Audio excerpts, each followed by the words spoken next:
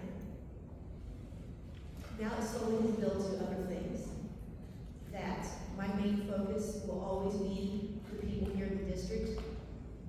That whatever is what's going to be best for the district is what I'm going to vote for. It doesn't matter what the party tells me to do.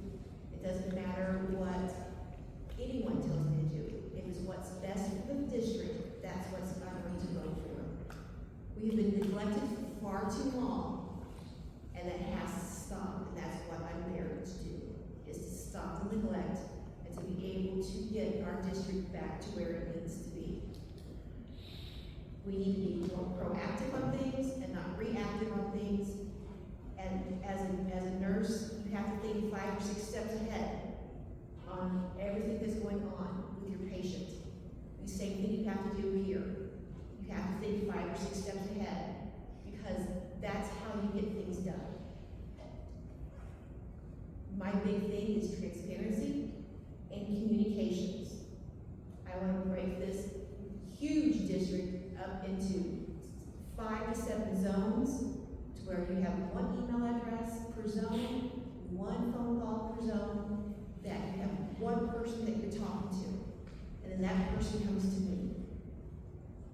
You will get an answer within 24 to 48 hours, and that is how you're able to make sure you're meeting the needs of everyone in the district. And that's how I want to be as our next congressman.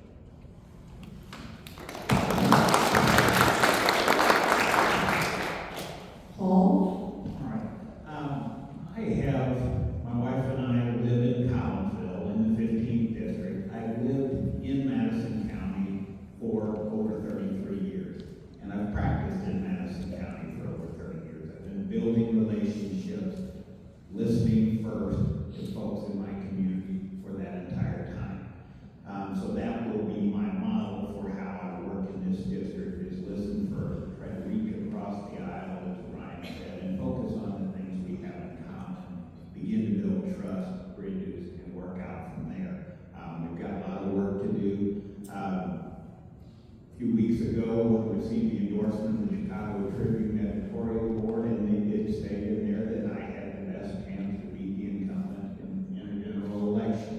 It was also endorsed by our local state representative, Katie Stewart, for the same reason. So at this point, I think we've got a big decision to make, and I think most of us are here because we want to see things change in this district. So if you believe that I am the candidate to do that for you, I would appreciate your support, your advice, and you can certainly reach us at pauldavisforcongress.com. Thank you, guys.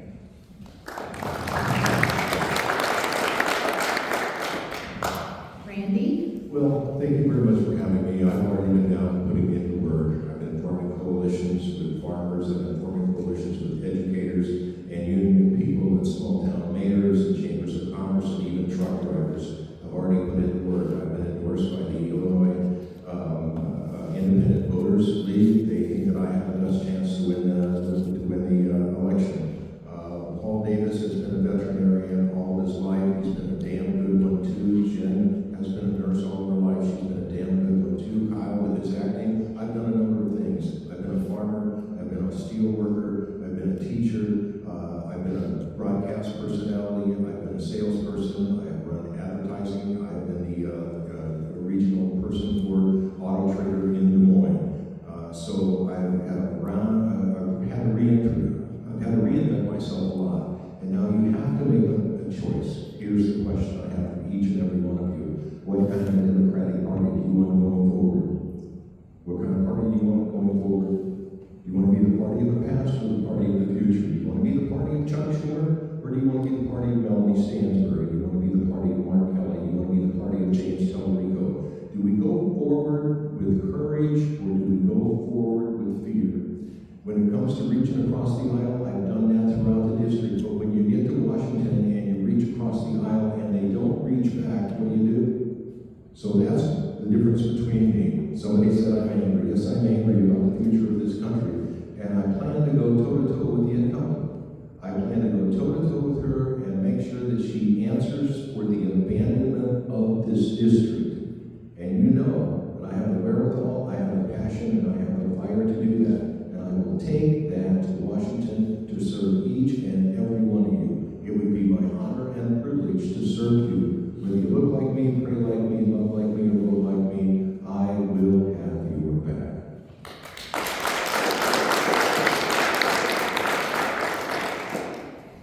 Kyle. Well, thank you, everyone. Hopefully your choice in entertainment tonight served you. I know you could have been elsewhere tonight, hearing more about politics as well. Again, my name is Kyle Muto, and I hope I can earn your trust, your support, and your vote. This is a critical time in our life as a country, as individuals. I'm a working class guy. I'm a member of 3 labor unions, all under the AFL-CIO banner, card carrier. I would never abandon my unions. I would never abandon you. I have served as either the union deputy or the union steward in nearly every job I've ever had, and I have worked in 47 states, and I've also worked abroad. My whole life has been one of service. The first half of my life, I served people with disability with my mother, who was executive director of Southwestern Illinois Easter Seals, serving every county south of Springfield. That's hundreds of thousands of people, and it was one of the best times of my life. The latter half of my life, as I say, I have spent serving people in labor, whether they are union members or future union members, as we say, or just average folks. So when I see what has happened to this district, I felt the call to action. It's been a while since, I have a titanium hip. I talk about that a little bit sometimes. That's why I don't sing and dance anymore for a living, but you can thank bad faith employers, just like Mary Miller, for that.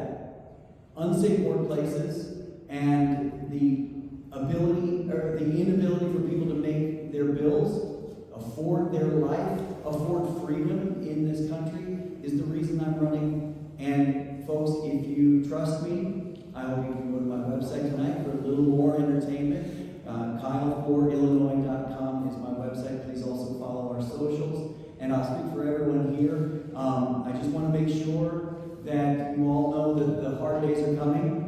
Knocking doors, donating, volunteering your time. I think everyone here would take a buck from you. If you've got it to spare, I will draw the line at $3,500, so that there's a federal law about that.